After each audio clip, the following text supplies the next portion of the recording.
Hello and welcome to Anywhere But Here. This is episode 17 and we're starting in a very kind of, I don't know, sensual. Yeah. It's quite a sexy song, that, isn't it? It's nice to get to bed. If you can't tell, we've got the music working on the mixer now. So welcome to episode 17. I'm Tom. I'm Ant. And you can find us at www.abhpod.com. Yes, you can find us on YouTube. You can watch the videos a couple of days after the podcast goes up at youtube.com/abhpodcast. You can email us at abhpod@gmail.com. And you can find us both on Twitter. I'm Hey It's Ant. And I'm Hey It's Me Tom. And you can find the podcast Twitter at abhpod.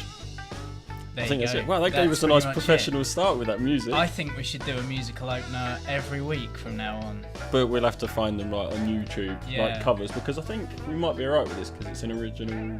Well, it's obviously you can tell it's Jimmy Hendrix Voodoo Chile. Yes, but as played by a woman on a traditional Chinese instrument. It's Korean instrument. It's Korean, yeah. Called a Gayageum. Gayageum. We think. Well, I mean, we'll put the link so you can watch the video because it's a very strange looking instrument. It's basically a kind of lap guitar. Well, it's an odd thing. It's a traditional. It's an Asian instrument, and being from the West, we aren't so well versed in how they work. But it makes a beautiful sound, and she can play Jimmy Hendrix on it, which is pretty cool. The solo.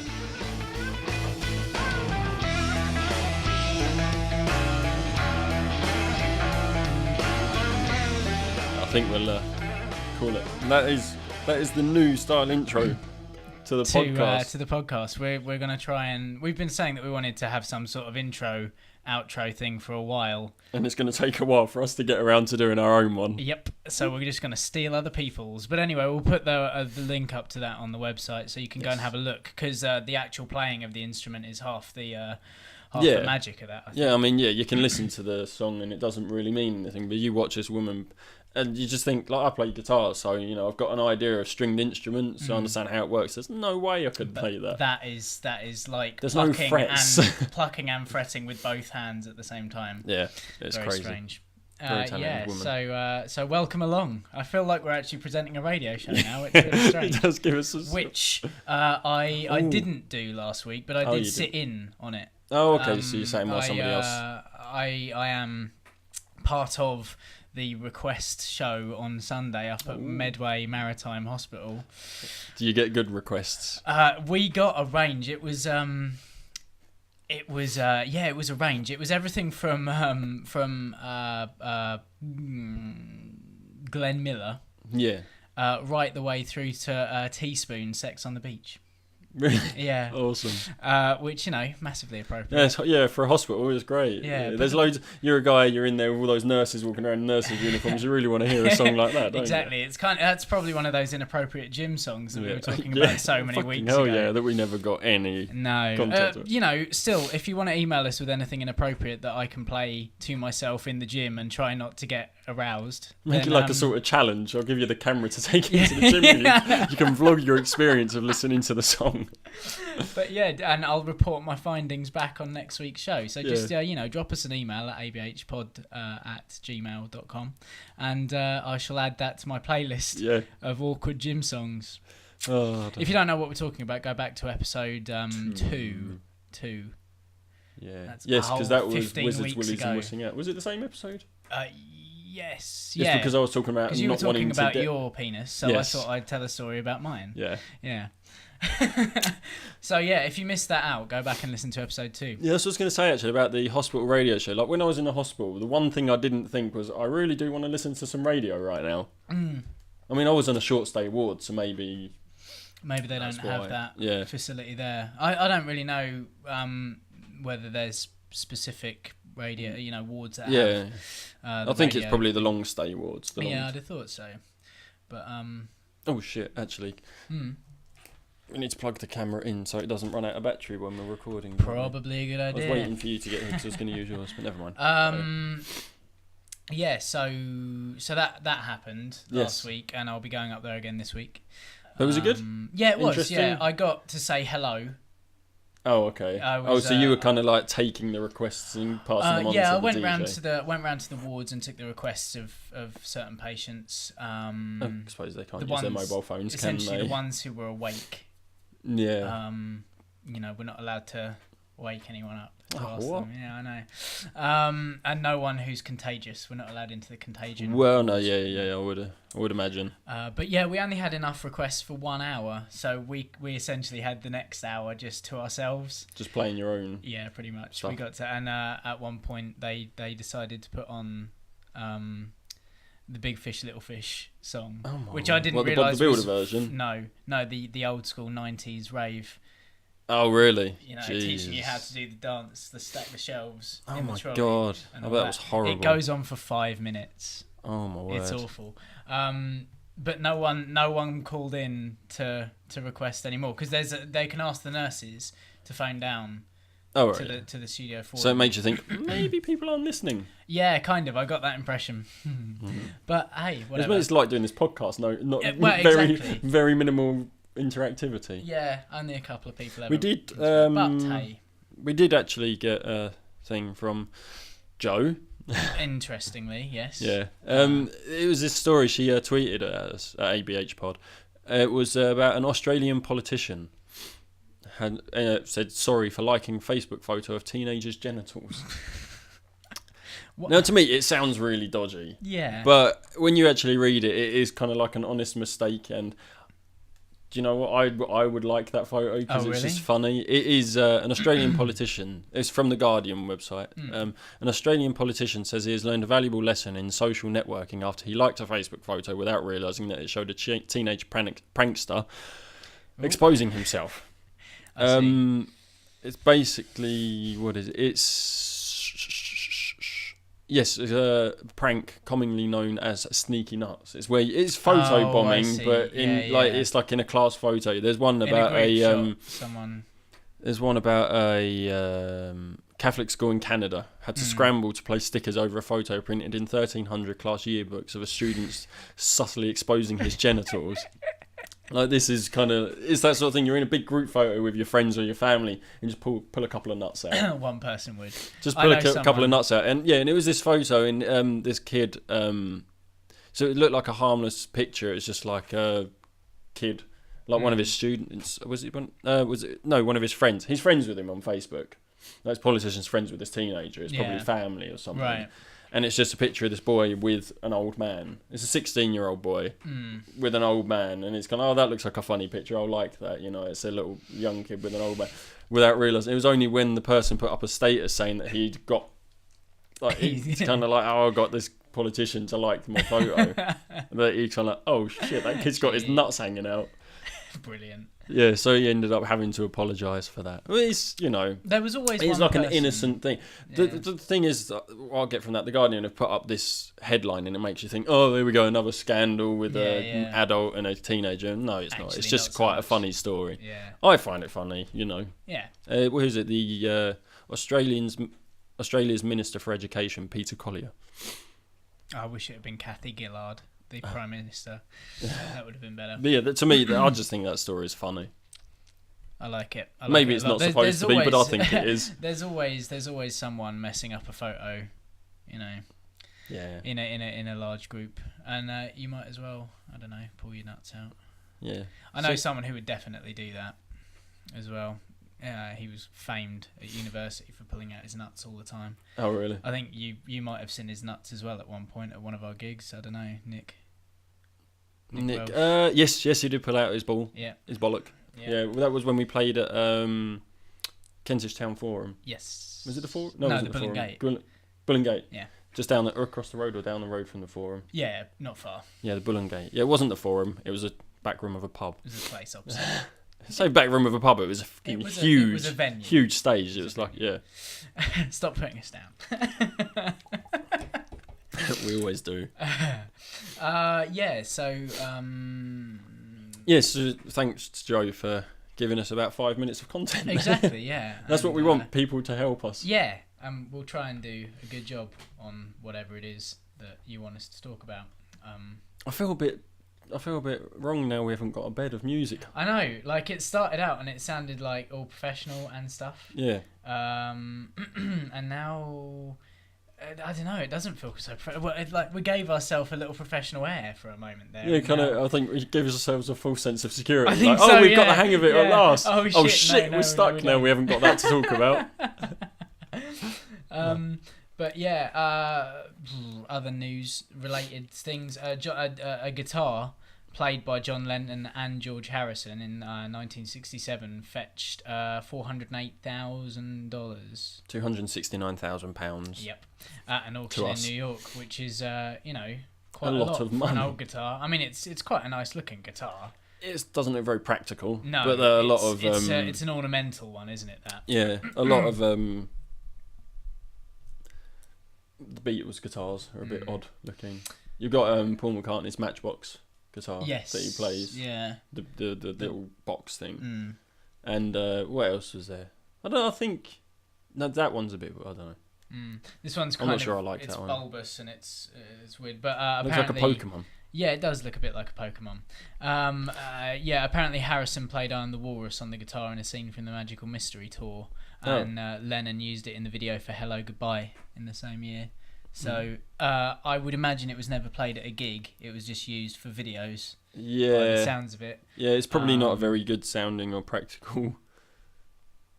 I don't know. I wouldn't have thought so. Apparently, John Lennon gave it as a 25th birthday present to Alexis Madras.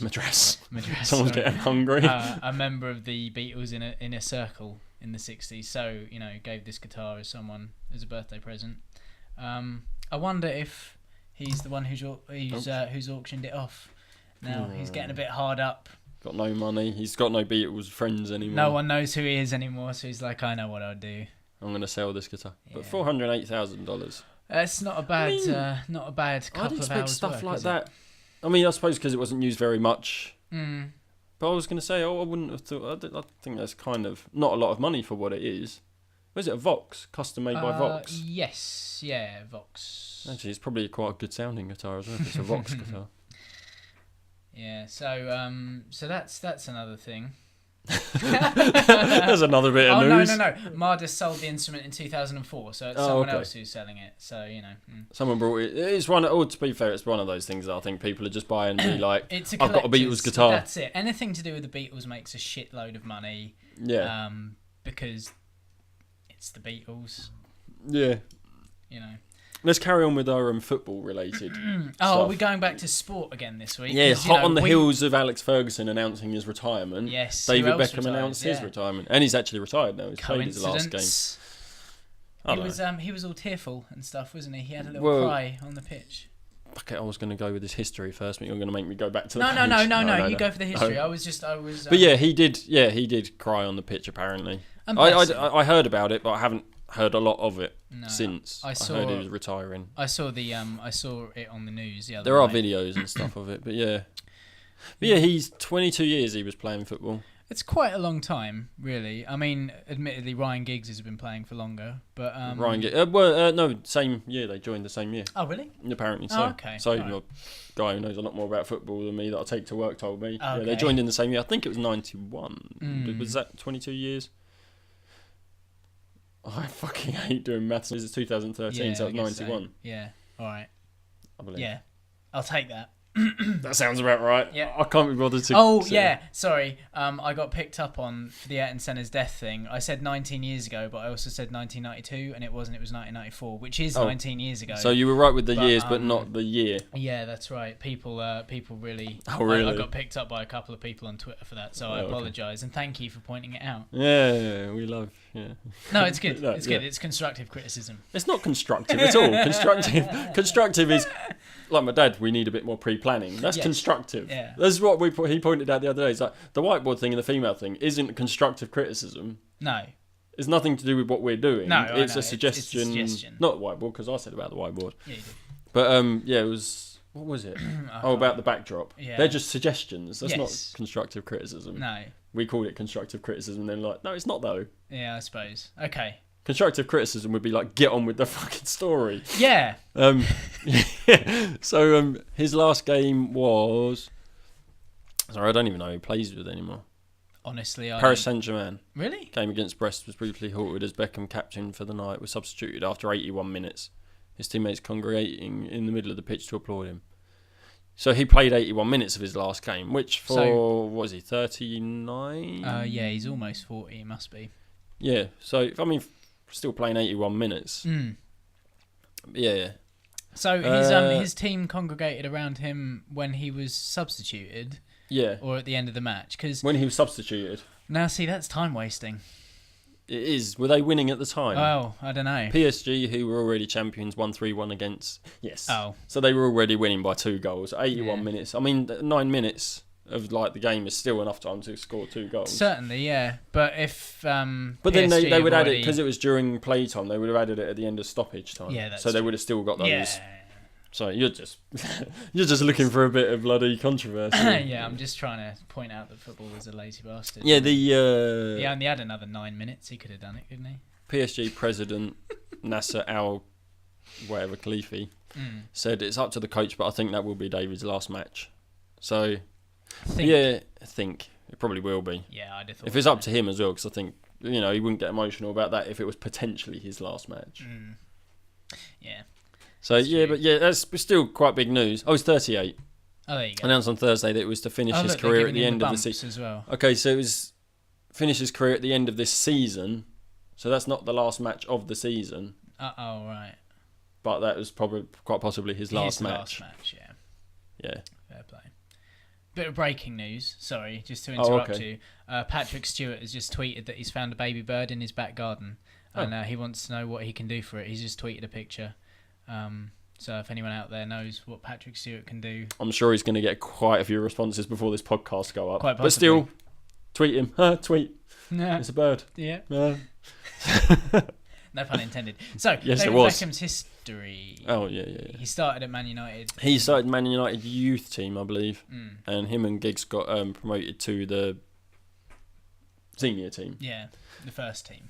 The first team, senior, together. Whatever.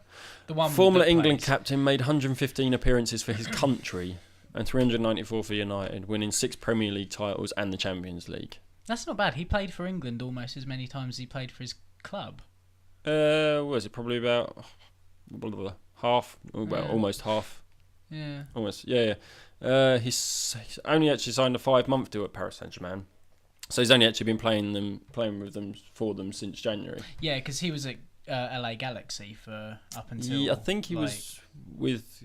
I think he went Real Madrid, AC Milan. Oh, really? After Galaxy. Oh, okay. I think he's done quite a few since then. He might have done like Madrid, then Galaxy, then Milan. Yeah, I don't know. I'm not sure. I think I'm sure if we read through this whole thing, it would tell us. Quite possibly. But we're not going to do that because it's so boring. Yeah, he's... Yes, I did start. Probably, I was just panicking because I haven't got because we used to have the screen, the second screens at Gayageum. Yeah, so the Paris Saint-Germain have 2 more games before the end of the season. So Brest was the penultimate game, and they're playing Lorient on the 26th of May. So that he might not play that game. Oh yeah, because it said it's on the other story. It said it's a plastic pitch, and he's had injured his Achilles tendon. Oh right. So obviously that would because it's like an artificial pitch. It would sort of the force of his foot going down would shock back up into his body. The rebound. Yeah. Can't think of the fucking word. But yeah. So that's probably why he's not playing that last game.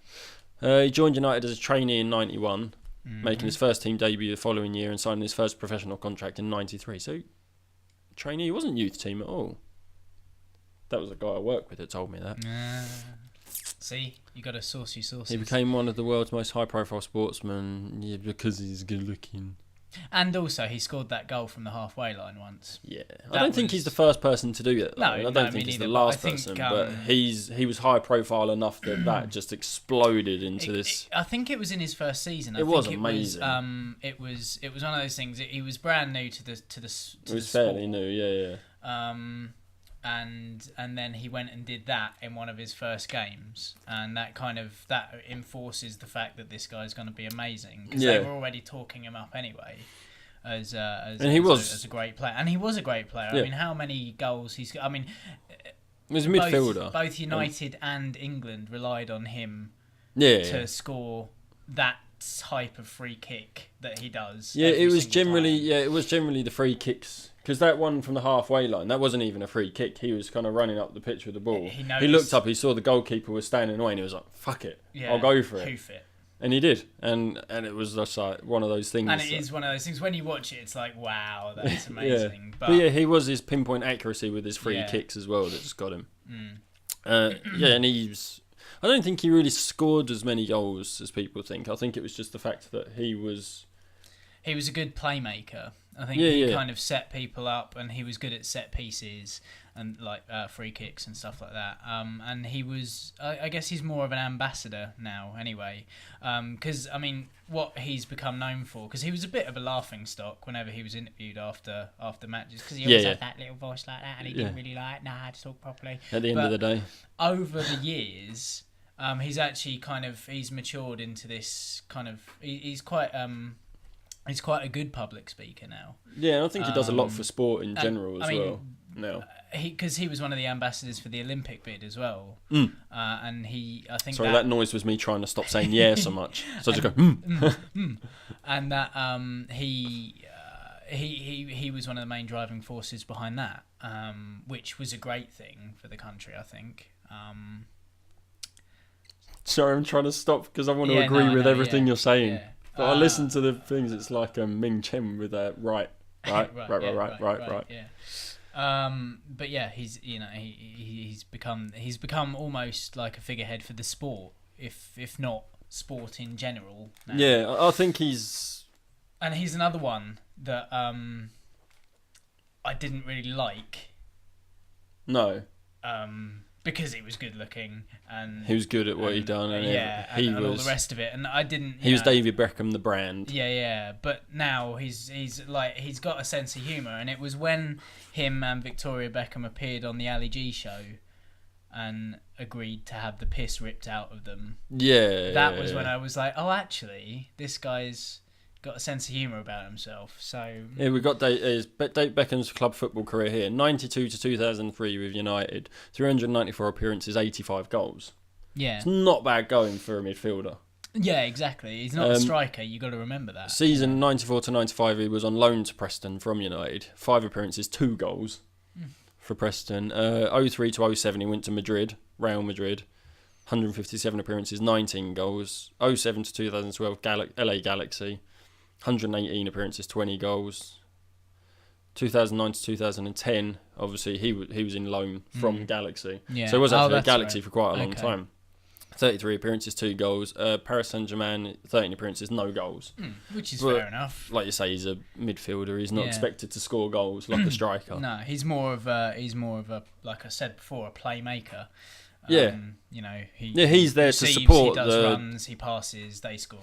He's there to support the striking. But yeah, he did do a lot for football. I mean, the thing is, if you're in England and you don't really watch a lot of international club football, David Beckham, you don't really know. You've heard about him. You know he's married to Victoria Beckham, but you haven't really seen him play football since 03, unless you watch international sort of England games, then you might see him. But he's not really been as prominent as he was when he was with United. No, not really. With United, he was just there the whole time. They tried, when he went to Galaxy, they tried to really reinvigorate soccer over there when he went there. They had It did help them, I think. A massive advertising campaign, because he was a superstar here and for Madrid. Yeah. And then so they wanted to capitalise on that, and I think that really invigorated the sport out there.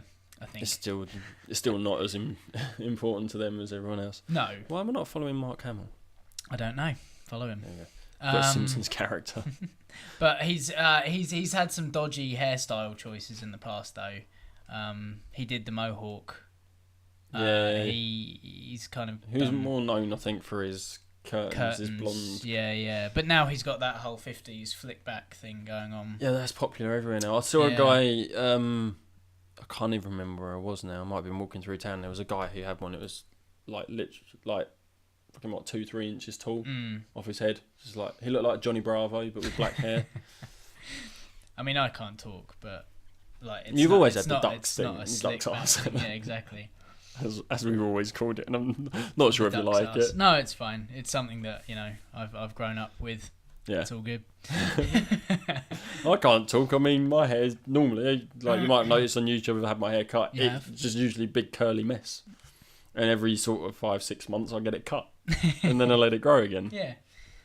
Why not? Once people start calling me bog brush, that's that'll work, and then I'll get it cut. Oh, yeah, I probably do need it cut, don't I? I don't know. But yeah, congratulations to David Beckham, I suppose. Yeah. I'm sure he will go on to do. I'm sure he's not going to be hard up from like sponsorships and appearances. There'll be after dinner speeches and stuff like that. Yeah, paid appearances and stuff on the circuit. Yeah. Yeah, he was quite an important figure in football, I suppose. Yeah, and I'm sure he'll go on to play a big part in the sport and stuff. And I think he's probably one of the people that's responsible for footballers knowing that they can make millions outside of football as well as making millions in football. In fact, most sports. I think he's one of the first people that got major sponsorships, like him, David Ginola. Yeah. Eric Cantona has done a couple. Yeah. But he really became the first person to start earning mega money by being sponsored, I think. Yeah. Definitely. It's okay. Patrick Stewart has found what to do with a baby quail. Is it baby quail? Wet cat food. Apparently they can eat that. So hopefully Patrick Stewart can. When I read that, I thought he meant quail as wet cat food. He's just going to feed it to his cat. Yeah, feed it wet cat food on a Sunday afternoon. Yes. Got to get creative. Well, when Patrick you say creative, Stewart, Patrick, just go down the shop and buy some cat food. It's not really creative, is it? You get creative which brand you buy, I suppose. Can't be cheap stuff. I'll get some whiskers for that bird. Yes. Yeah. Shall we do the ABCs? Yeah, we're both a bit on this one. Yeah, well, we've got to do it sometime. But this week it's going to work perfectly because I've got this. It's all turned up. It's all ready to go. So the ABCs of ABH. What letters today? G. So this week we've gotten to G. It's the 4th week in a row with an ABC of ABH. I know. A whole month. Whole month of ABCs. Yeah. Doing our alphabets. What were your G's? My G's, because I've got 2 again this week. Yeah. I always struggle. And they're both, again, it's one of those things, like I get it and I know I want to talk about it and then I'll never think about when I talk about it. But I had done a bit of pre-planning and wrote a couple of things down. It's more than I've done. I started reading, it's a couple of weeks, The Gunslinger. Right. Stephen King. It's part of the Dark Tower series. Oh, right. Do you know his Dark Tower series? It's a sci-fi fantasy. Yes. It's not horror. It's not. Yeah, because he does. Oh, excuse me. He does sci-fi as well, which not a lot of people know. Yeah, but he done that under his pen name, which we discussed yes. with Corky, and I can't remember what it was. No, me either. Backman, something Backman. Turner Backman Overdrive. No, I don't know. No, but yeah, I'm sure it was. Anyway, but yeah, he wrote this as Stephen King, and it's the Dark Tower series. I think there's 5 or 6 books, and I've only read The Gunslinger, but because I know it's part of a saga of books, because I know it's like a saga, I know there's more. I can appreciate. If I'd have read it and I didn't know, and I thought it was a single book, I'd have been like, that was quite a disappointing end to the book. I see. Like there's an open ending, is there? Yeah. It's. I mean, you read it, and if you watched it as a film, you'd be like, "Oh, they're leaving space for a sequel." It's that sort of ending. Yeah.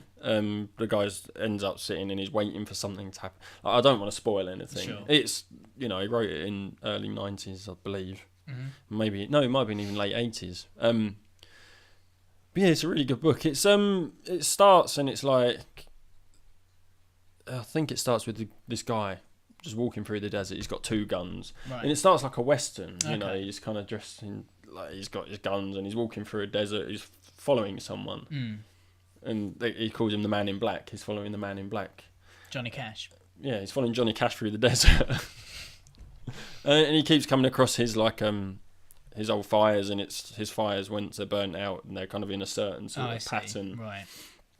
And he ends up meeting up with this guy who's got this bird that talks. He only says certain things, and he thinks he doesn't trust this guy. And this guy's like, "Well, if I was going to kill you, I'd kill you." And it's just kind of like it goes along, and you're reading this old timey western, and then as it goes through, you're kind of starting to realise, oh, hang on, this is actually set in the future. Okay. Because the guns are an ancient weapon, and there's remnants of machinery about and stuff like that. I see. It's really interesting. It is really cool. Yeah, my notes here: Old Western, future, good opener for a saga. I've covered that already. The point. Shit, yeah. No, that's what I quite like about sci-fi though, because I read a lot of Philip K. Dick novels and short stories, and he does that thing of like not explaining when the story is set and even the surroundings or anything like that, but you've just got to pick it up. Yeah. You know, you've got to go with it because he's not going to tell you how the vehicles work, why they fly. No, you know, they just do. They just do, and you've got to go with it, and you've got to kind of imagine it, which is why all the films based on his books don't quite work entirely all the time. Yeah, I mean, Total Recall, Blade Runner.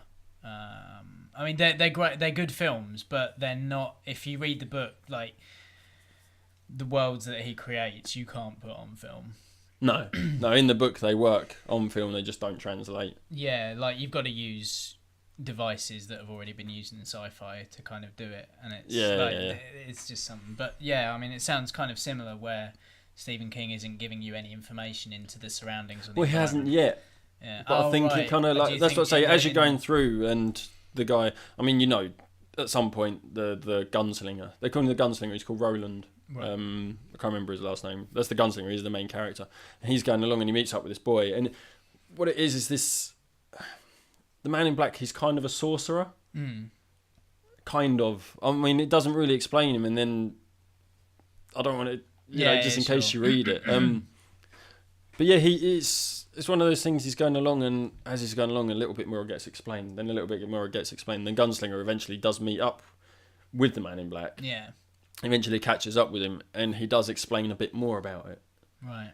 But then there's a boy in it as well. Like he meets up with a boy at a water stop. It's like a water stop. So there's an old pump and stables, and it's like an old town, I think. And he kind of meets up with the boy, and it's kind of, well, where's that boy come from? The boy's remembering stuff like he's remembering New York City. Right. The boy remembers New York City. The boy doesn't know how he got there. Okay. And the problem is they don't explain how the boy got there. Right. You know the man in black brought the boy there, but you don't know how they brought the boy there, or why that boy in particular.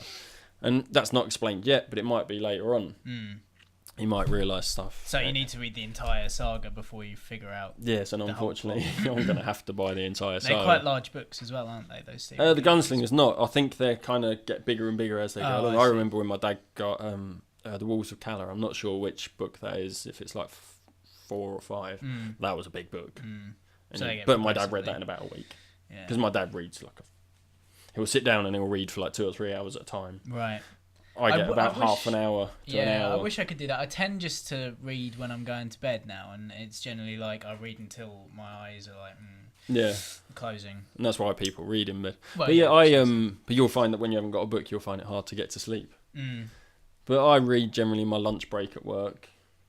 If I'm at home on my own and there's no one here yet and I've got nothing else to do, I've done everything, I'll just pick up my Kindle and read for a bit. But yeah, I've got that on Amazon, which if you go to our website, that's the one we forgot. Yeah. If you go to our website, there is an Amazon link and you can buy your shopping. And I was right, Ozzy did buy those 2 books. He did, yes. He did. Yeah, because I was with him yesterday. Oh, he told you yesterday? Yeah, because he tweeted at us at ABH Pod. Yes. And said, yes, those books were mine. Who says you need a kid to buy kids' books or something? That's right, yeah. But he what was it, Sugar Bear? Sugar Bear and Human Brain Colouring Book. The Human Brain Colouring Book, which isn't a kid's book. That's actually... No, I mean, I wouldn't say that was a kid's book. No, I would say it's like a junior sort of secondary school when you're doing psychology or something. He's giving it to a friend of his who's doing neuroscience at university. And apparently it's like you colour in parts. It's not like a colour by numbers or anything. It's like on each page it kind of it explains, colour in the area of the brain that you think would be triggered by stimuli. Oh, so it's like an exercise book. Yeah. Oh, that's pretty cool. So it's like a visual. It's pretty cool, and it's a good way to get you to remember the parts of the brain. I would know that this part of the brain is like, that's the blue part. Yeah. The blue part is. So yeah, it's a good memory tool, I suppose. So because I couldn't quite get my head around. But I don't know what Sugar Bear is. It might be something that looks like as a kid's book, but it's actually an adult book. It could be quite adult, couldn't it? Yeah, Sugar Bear. Yeah. We should be playing that that theme underneath that. Sugar bear. Yeah. Sorry, I derailed us that time. Yeah. So the gunslinger, G. The gunslinger, yeah. The other one that I mentioned briefly was Game of Thrones. Which you've been watching a lot of which lately. I abbreviate as GOF for some GOF. reason, because Game I was of Thrones. Game of Thrones, because I was Thrones. rushing to write it down before we started. We're from the Game southeast. of Thrones. But yeah, we finished the second series. We finished the first series. We started the second series now. It's just awesome. It's just one of those things, like, every episode you're like, I gotta watch the next one. Right, I gotta watch the next one. And it gets better and better and better and better as it goes on. Because they're on, what, Series 3 now? Series 3 is nearly finished in Yeah. America, yeah. And again, they're books that I want to buy, because a lot of stuff in the series, you're watching it and you're kind of like, whoa, what's that? You just kind of skipped over that. But a podcast I listen to, Rooster Teeth podcast, which is a very, very popular gaming website. Okay. And YouTube channel and podcast now. But they talk about it, and they're saying like a lot of the stuff that they gloss over in the series is actually explained in depth in the books. Yeah, I'm sure. So if you really want to get into that kind of, if you're into your fantasy stuff and you kind of like to get more in-depth knowledge on stuff, so you've got a better understanding, then the books are a good way to go, which Amazon for our Amazon website. Again, yeah, go through the abhpod.com, the banner at the top of the page. Yeah. Every little helps. Or every small amount benefits Us and you. And you. Yeah. That was That the was way it, we yeah. put it. Bloody hell, well remembered. I can't remember stuff like that. I've got such bad short-term memory. You should talk about it sometime. I should at some point. My G, though. No, I got to last night and was like, I have no idea what I'm going to talk about. Yeah, you texted me yesterday and said, I still don't have a G. I don't. And it's rubbish. But I have copped out again this week, and you know. No, not really. I'm just going to talk about gigs in general. You know, performing and playing, and also watching, because I figure we can get a few stories out of this. Yeah. Because we've played a few in our time. Yes. And we've been to a few in our time. Yes, and we've organised one or two in our time. We have, yeah.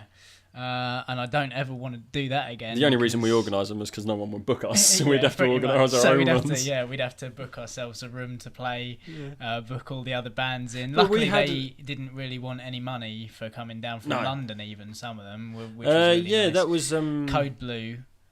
Who was the one? That was Code Blue, because they were the ones we played with at the... Dusk Till Dawn. The Dust Till Dawn. Was it? No.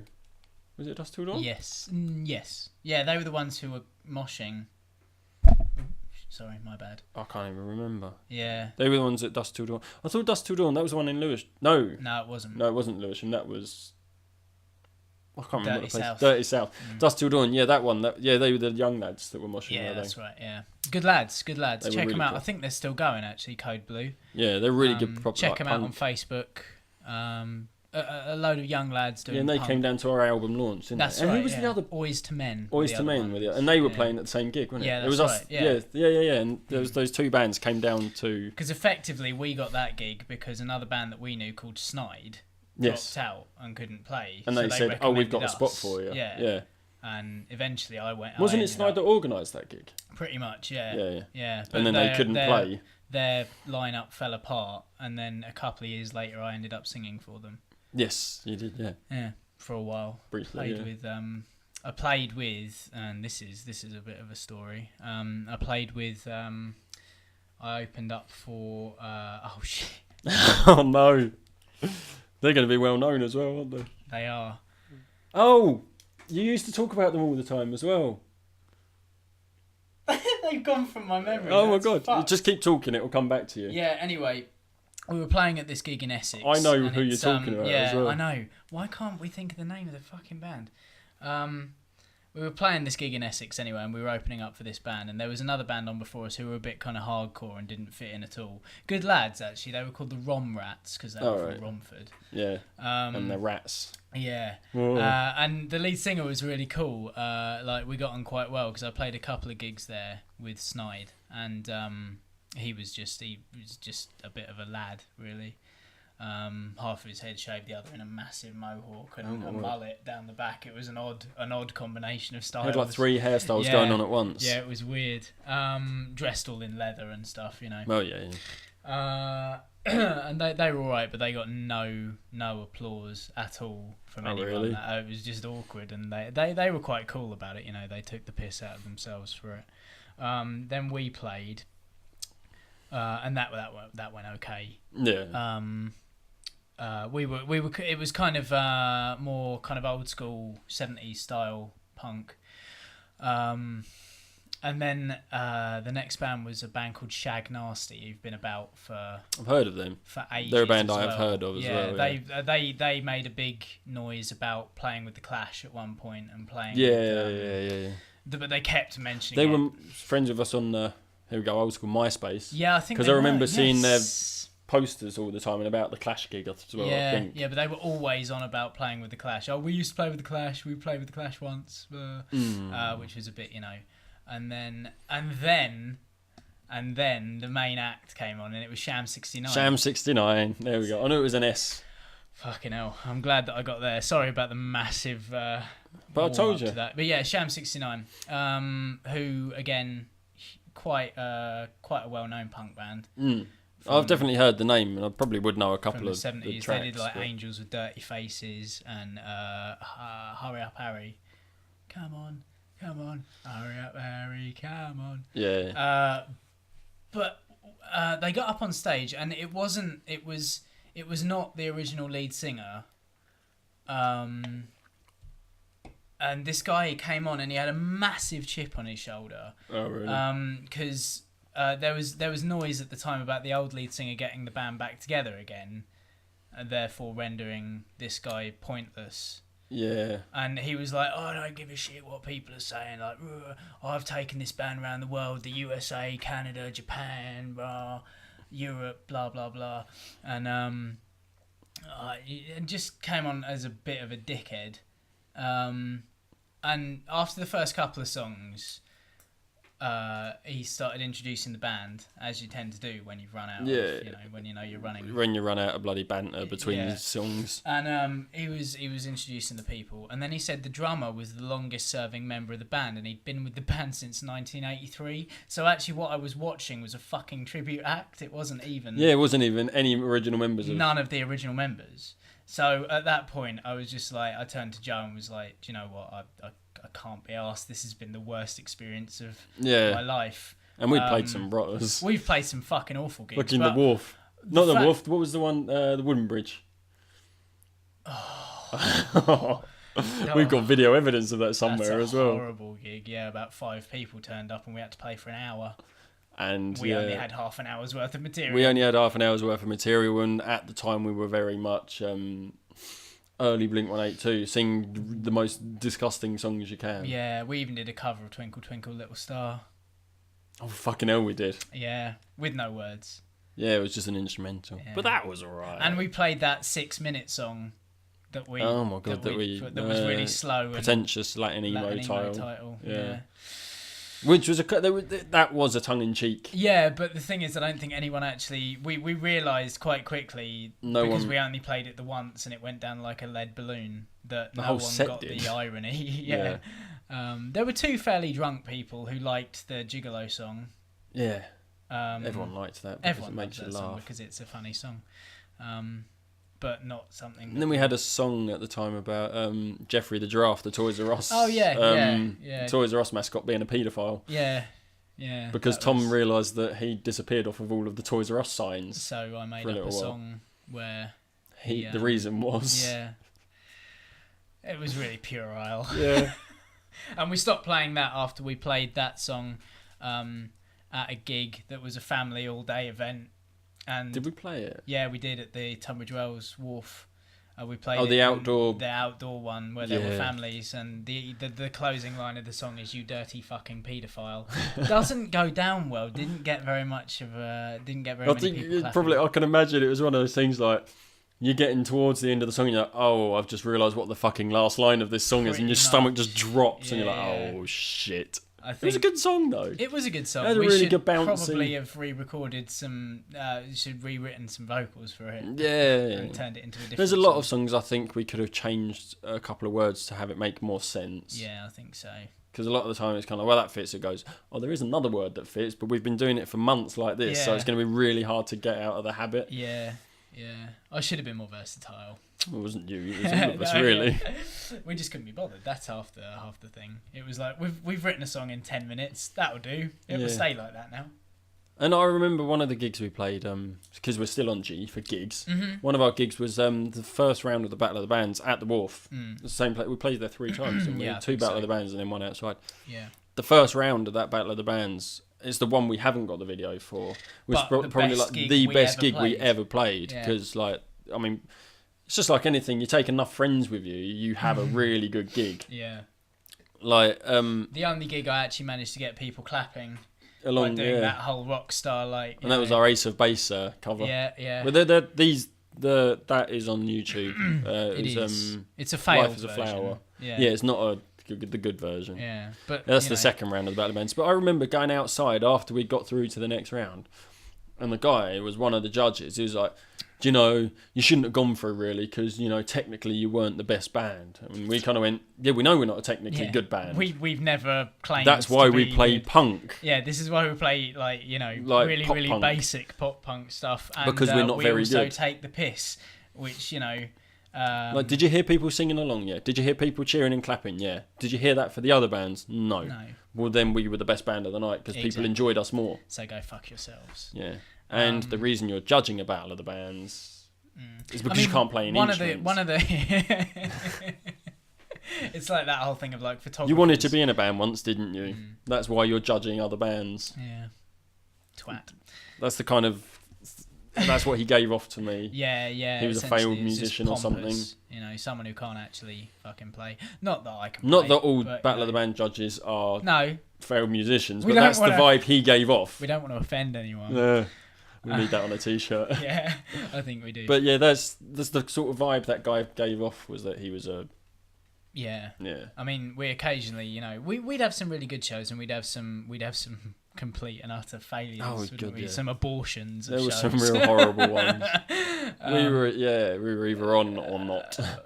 One of the last ones that I remember being an absolute pig was when we played at the command house outside, and it was like 40 odd degrees underneath that canopy. Oh, that's when Corky pretty much was ready to collapse because it was just so hot. We didn't know, and I took the piss, and I felt really fucking awful for ages. Didn't quite realise how horribly he was suffering. Obviously, he was the drummer, and he was under a corrugated plastic roof in the middle of summer. I mean, it was up into the late 20s or maybe early 30s degrees Celsius outside, but under a plastic roof.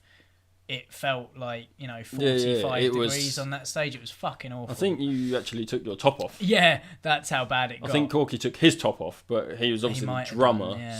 And I think he suffers from migraines as well, so he was getting a huge headache at the time. But I think he also didn't he put his back out or something as well. Oh, was it his back or because he injured himself at football or something? Yeah, he was just suffering, but he soldiered through. We cut out a few songs. We finished it short, but I just remember that set being awful. I think we played all right. I think it was just... But it just think felt the feeling horrible. on stage just was just felt awful. So bad. Yeah. My worst one was when we played Drake's, and I just completely forgot the chorus to one of our songs, and I just kind of... I can't remember it, and I just stood there and watched Tom and Corky play. Playing, yeah. Because I couldn't remember it. I was like, I'm not going to play the wrom chords. I'll just let it be like, oh, there is no guitar in the chorus. Yeah, it's just, it's a bit where it's just the bass and the drums. Shh. Tom was just like, you're right. Yep. Yeah, fine. Just totally forgot it. Yeah. And as soon as we stopped playing, I was like, no. Oh, there it is. I remember it now. That was horrible.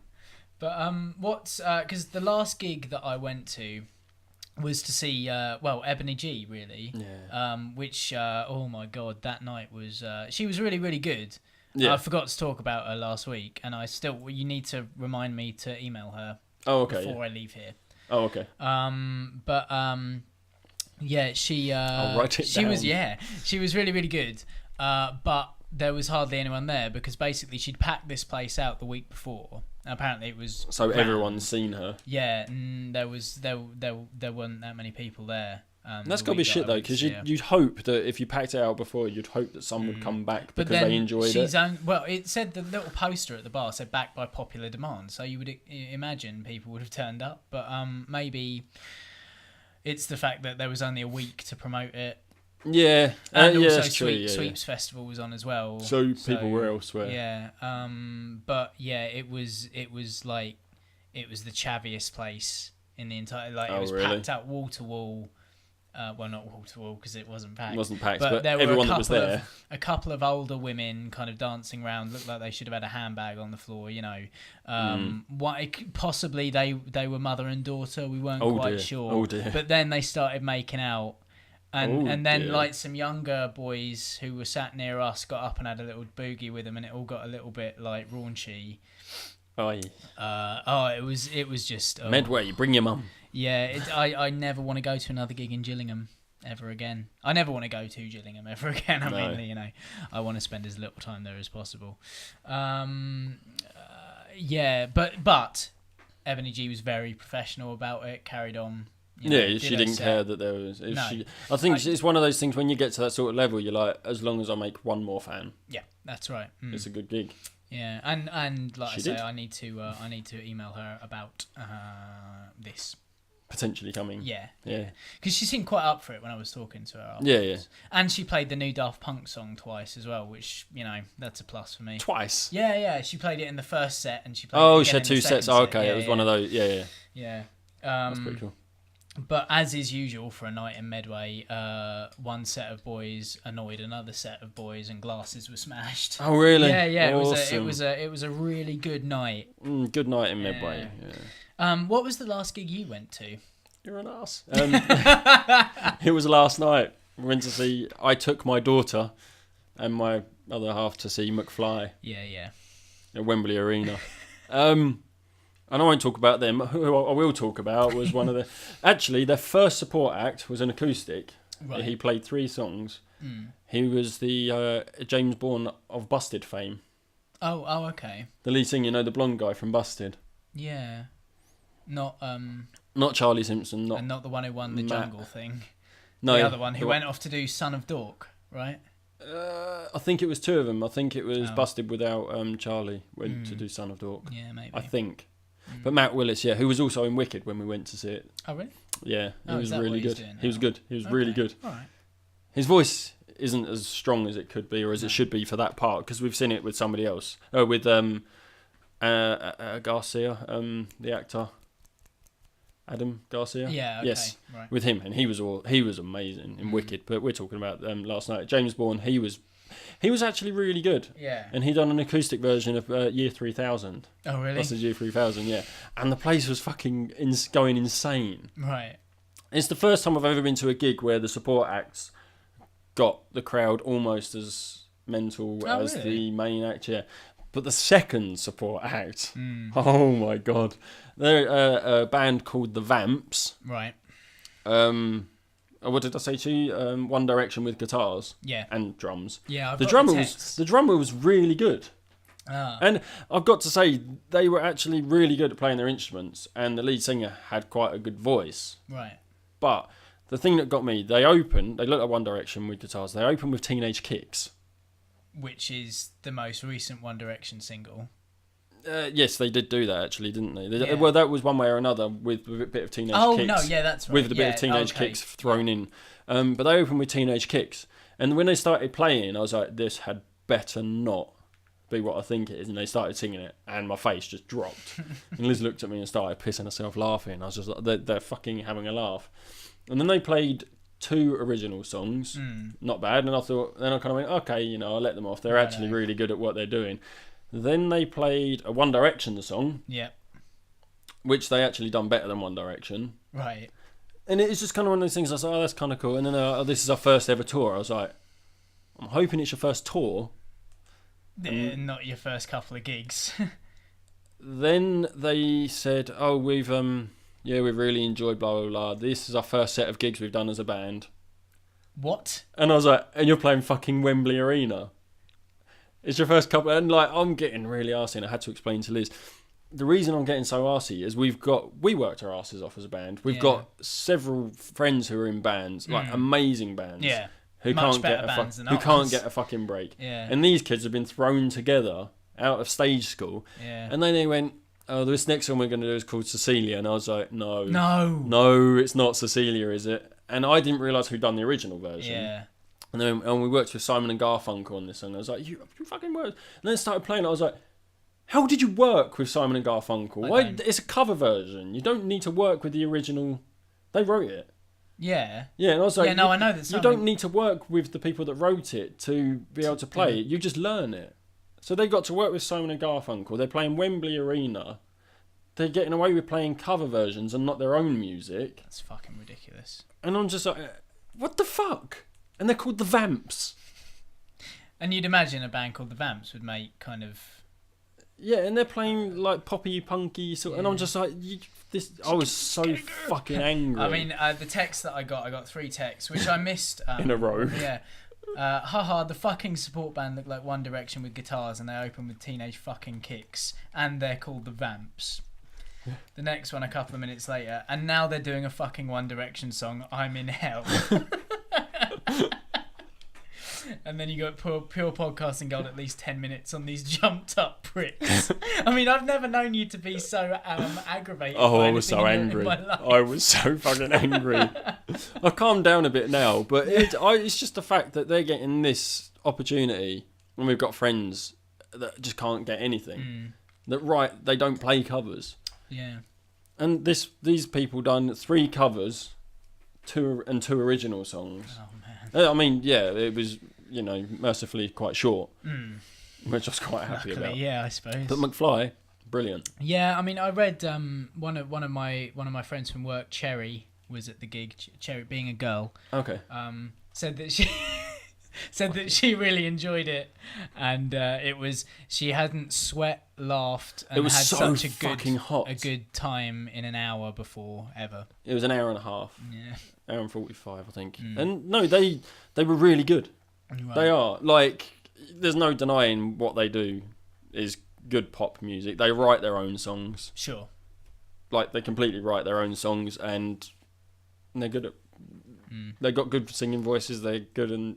They do what they say. They play really well. Yeah, and they're just good. And the songs are catchy fucking songs you can sing along to. I mean, one of their songs says... what's the fucking lyric? I know it because I listen to it all the time in the car with Chloe. What does it say? Oh yeah, you pretend that you don't, or you pretend that you hate us, but you sing a lot. But you sing along. We all look the same in the dark. Right. And it's just kind of one of those things. It's like everyone bitches about them. They are well aware. Everyone bitches about them, but everyone sings their songs. See, at least I think with Busted there wasn't really a sense of humour there, was there so much? Or they didn't. But they wrote their own songs as well. Yeah. That's the thing. These bands that we hate, they write their own songs. The singer with the big chin in Mcfly, Tom, he was the 4th member of Busted for 24 Hours. Right. He wrote a lot of Busted songs with the guy that was there last night, James Bourne. They were writing partners for Busted. Yeah. And then that James Bourne wrote songs with Mcfly as well, which is why everyone kind of went, oh, Busted and Mcfly lumped in together. Well, one member of Mcfly was in Busted. They were essentially the same band at one point. The 2 main people in those bands used to write songs for each other together. And the Tom, the guy in Mcfly, writes songs for One Direction as well. And it's... Rich bastard. Yeah. And his sister's really talented as well. Right. Fuckers. Absolute fuckers. And they are just good. But yeah, lots of women. But not as shit as the Vamps. The Vamps. The Vamps were fucking horrible. Because they don't even write. No, the problem is the Vamps weren't horrible. They were good at what they were doing. Yeah. They were good at what they'd paid thousands of pounds to go to stage school to learn. But that's the thing. It's sickening that someone can just buy their way into it. I mean, you got to think McFly and Busted I think Busted were put together, and because that Tom was in Busted and was quite talented, the record company got McFly. But like that guy, Tom did go round and get the other members. Right. Like they got together because they knew each other, sort of thing. Yeah. Because one of the members is from Bolton, and you think, well, how did that happen? But it's because he went to Bolton and found him or something. I don't know. I haven't read the book. Liz has got the book. She'd be able to tell you more.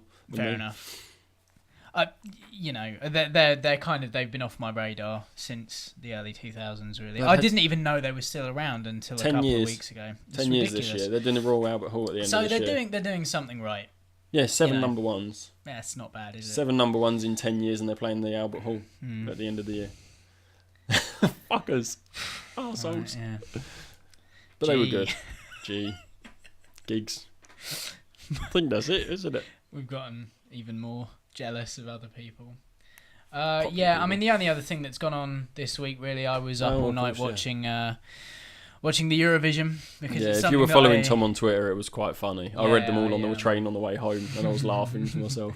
I tried. I mean, Chris Addison, the comedian, was a hell of a lot more funny than me. He was on fire. Yeah, you last retweeted night. a couple of them. Yeah, he was hilarious.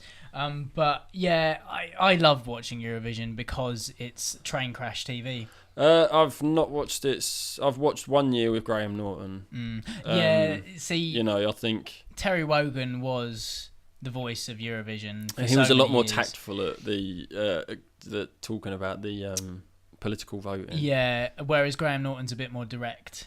Yeah, Graham Norton's direct about it. Yeah, but he's not. He's Wogan. It was kind of one of those things you're listening and you're like, whoa. Yeah. He was a lot more. He was more scathing, but he was more subtle about it. Yeah, unless you really understood what he was saying, you didn't know. I can't even find. I mean, that was so long ago now. But yeah, I mean, he's doing he's doing an okay job. He's trying to do the same sort of thing as Terry Wogan was, but he shouldn't. He should be doing his own. I mean, our entry last year was Engelbert Humperdinck, who was a singer back in the 60s. I don't really know. Yeah. Kind of does ballads and stuff, and it was a bit of a wishy-washy song last year. It wasn't bad, to be fair. It was actually quite a good pop song. But it got that's us the something problem, like though. Yeah, it got us like 12 The UK votes. always do good pop songs. They don't do good Eurovision songs. Yeah, there's a difference. This year they wheeled out Bonnie Tyler. They should have got Ben Copeland to write. They should have. Yeah, I mean, you know, he's done it in the past. He could do it again. He could churn out a banger. I'm trying to find my favourite one that actually made me laugh out loud. Yeah, Bonnie Tyler. She was just a bit flat. Oh, was she's not very good. Yeah, it just seemed to. She didn't hit any notes anywhere. There was just kind of one. Oh no. One tone it seemed, and she did look like she had a couple beforehand. I mean, she's got. I mean, have you ever seen? She was on Nevermind the Buzzcocks once, and she was off her tits. Yeah, I don't think I watched. But yeah, she seemed a little bit kind of uneasy. I'm sure I'm nearly there. Sorry. And yeah, she just wasn't. But she did get more votes than Engelbert did. We got about 23 points this year, which put us at 19th out of 26. Oh, that's not bad. Yeah, we're usually in the bottom three. Yeah, I mean, Ireland came last. And they usually with win. 3 points, and they've won a couple more times than we have, I think. But also their song was a more standard Eurovision-y type song. And it didn't do very well. No, surprisingly. Strange.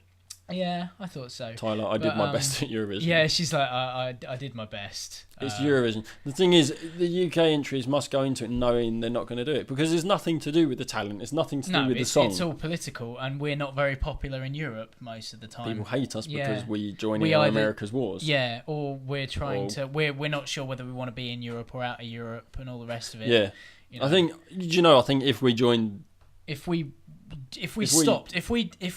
this opt in or out bill goes through and we opt in, we're going to win Eurovision.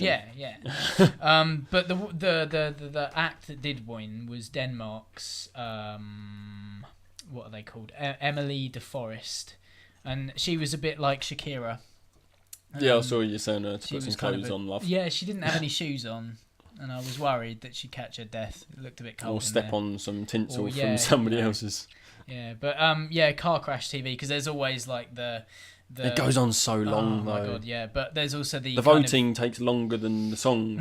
There's the translation problem as well, where people are not talking in their mother tongue. They're all having to talk in English when they're delivering the votes, and they can't talk in English properly. It's hilarious. That's brilliant though. Yeah. My favourite tweet, I found it. Oh, right. Sweden's song is the best out of the 3 I've seen so far, but that's like saying I prefer chlamydia to syphilis. Yeah.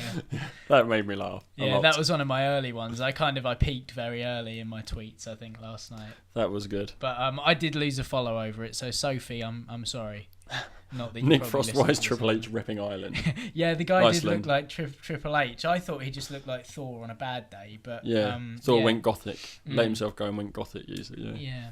Joe tweeted something that made me laugh as well, which I will find. I don't know if you retweeted it, did you? I might have done. It was about Bonnie Tyler. Oh, Graham Norton just said, "Poor old Bonnie." Emphasis on 2 adjectives there.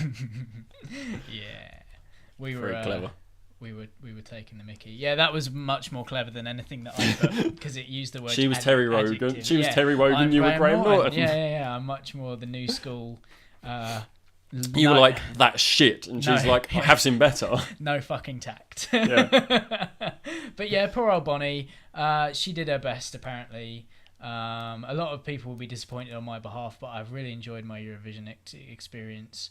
I do like it. I do like watching it, but it's just you don't watch it for the music. You don't watch it for the actual competition itself. You watch it for the lunacy. I mean, while the voting was going on, the hostess sang a song all about Sweden, and it was like a Family Guy sketch. It was so unbelievably cliche, and it was supposed to be, but you weren't sure whether they were actually taking the piss or trying to be like or trying to promote Sweden. Yeah.